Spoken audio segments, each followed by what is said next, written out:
బ్రహ్మ విద్య అయినా గురు సన్నిధి అయినా వీటన్నింటిలో అంతరము కలిగించే అంశం ఒక్కటే.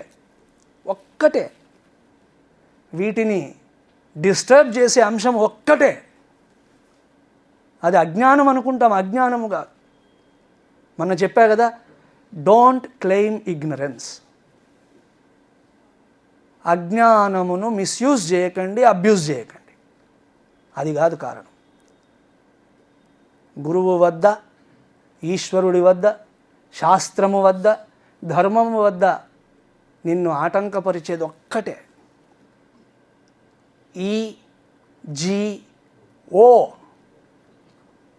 Ego, ego.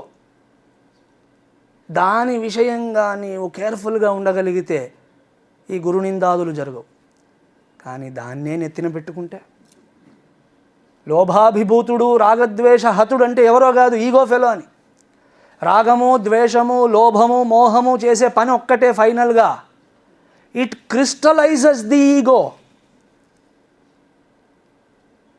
జీవితానికి ఈగో ఉండాలి, తప్పదు. అహంభావము, అహంకారం ఉండాలి. అది ఒక విధంగా ఇమ్యూనిటీ. లౌకిక వ్యవహారములలో మనల్ని నిలబెట్టేది అదే.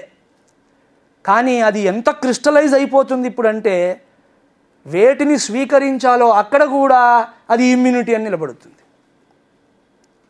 ఇమ్యూనిటీ పర్పస్ ఏమిటి? నిరోధక శక్తి యొక్క ప్రయోజనం ఏమిటి? ఏవి హానికారకములో వాటి నుండి మనల్ని రక్షించాలి, వాటిని లోపలికి రానివ్వకూడదు. కానీ immunity has become so powerful, it has grown out of the context that what ever I require, what ever is necessary, what ever is important and significant, వాటిని కూడా ఆపేస్తుంది. ఇప్పుడు అది నో నో నో అంటుంది. అర్థమవుతుందా? ఇమ్యూనిటీ శరీరంలో తగ్గిపోవడం ఎంత ప్రమాదకరమో, immunity ఎక్కువ అవడం కూడా అంతే ప్రమాదకరం. సార్థకమైన వాటన్నింటినీ ఆపేస్తూ ఉంటుంది. That is called ego. Ego అన్నప్పుడు అట్లా తీసుకోవాలి అర్థాన్ని, not normal ego. Ego, crystallised ego. లోభాభిభూతస్య రాగద్వేషహతస్య చ.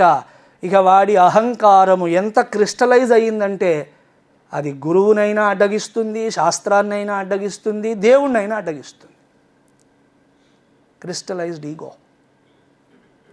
ఈగో అంటేనే అది E G O, edging God out of the life. నీ జీవితంలో నేను ఉంటాను రా అని దేవుడు బ్రతిలాడుతూ ఉంటాడు. వద్దు, పో ఇక్కడి నుంచి అని మనం ఇగ్నోర్ చేస్తున్నామని చెప్పాను కదా. ఇగ్నరెన్స్ కాదు, ఇగ్నోరింగ్ అని చెప్పా కదా. Why am I ignoring? Because of this crystallised ego.